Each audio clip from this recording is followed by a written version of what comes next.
اب یہ جو بقیہ 3 رکوع ہیں 21ویں پارے میں آ رہے ہیں، یہ جیسا کہ میں نے عرض کیا اس میں 2 لڑیاں ہیں بٹی ہوئی۔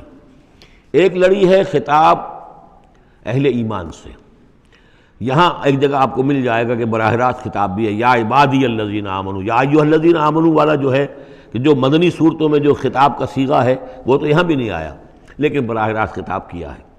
لیکن یہ کہ اگر گنتی کریں گے تو کچھ 10 احکام اور دیے گئے ہیں ان لوگوں کو جو دین کے لیے کسی محنت کے اندر جد و جہد میں، اس کو غالب کرنے کی کسی کوشش میں، اس کی تحریک میں، اس کی دعوت میں لگے ہوئے ہوں، اور اس میں ان کے لیے مصائب ہوں، مشکلات ہوں، تکالیف ہوں، پریشانیاں ہوں، تو ان کے لیے کیا ہدایات ہیں۔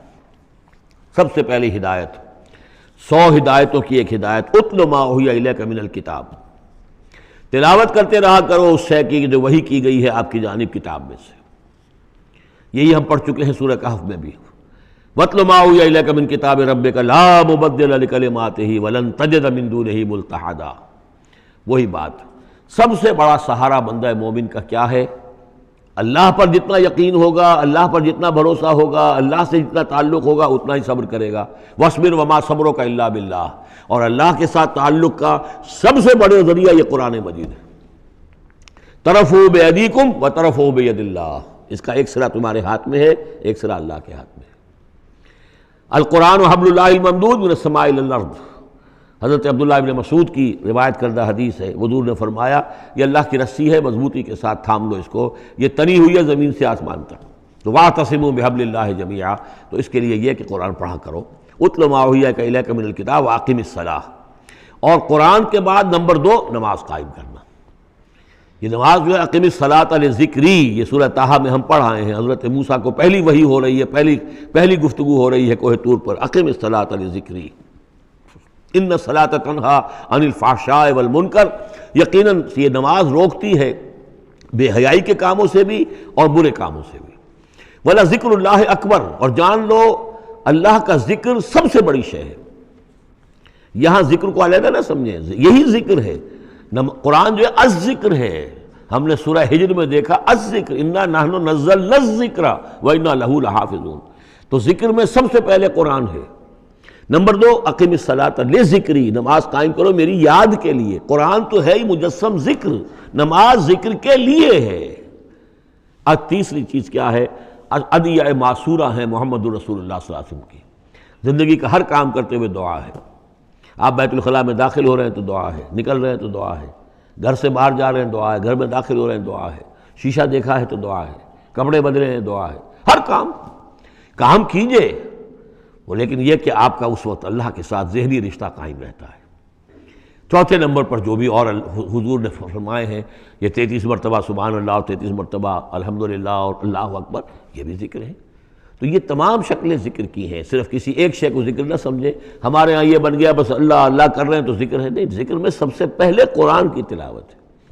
اتل ما اوحی الیک من الکتاب واقم الصلاۃ ان الصلاۃ تنہیٰ عن الفحشاء والمنکر ولذکر اللہ اکبر واللہ یعلم ما تصنعون۔ ایک تو یہ ہدایت ہو گئی، اللہ خوب جانتا ہے جو تم کر رہے ہو۔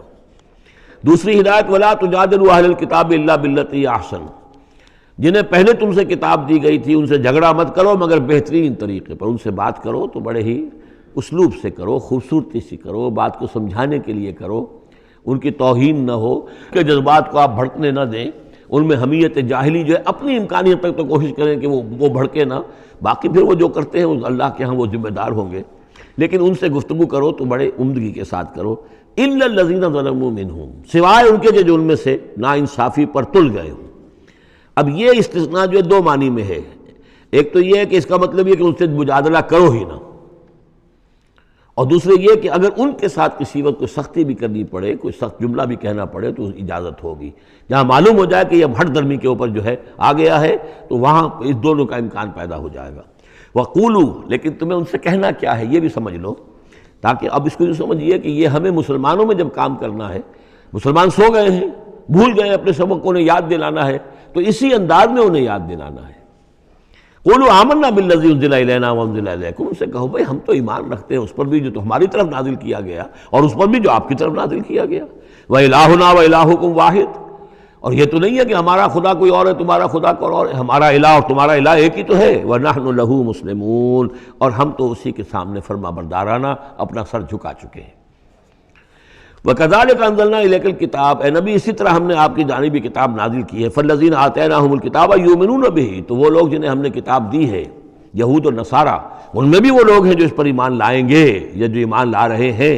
جیسا کہ ہم پڑھ چکے ہیں کہ وہ آئے تھے کچھ لوگ جو حبشہ سے ایک وفد کی شکل میں، اور مکے والوں نے انہیں ستایا بھی، استہزاء بھی کیا، لیکن وہ لوگ وہ تھے جو پہلے حضرت عیسیٰ پر ایمان رکھتے تھے، عیسائی تھے، اور اب محمد پر بھی ایمان رکھتے ہیں. تو اللہ تعالیٰ نے ان کو دوہرا اجر دیا، مرتين.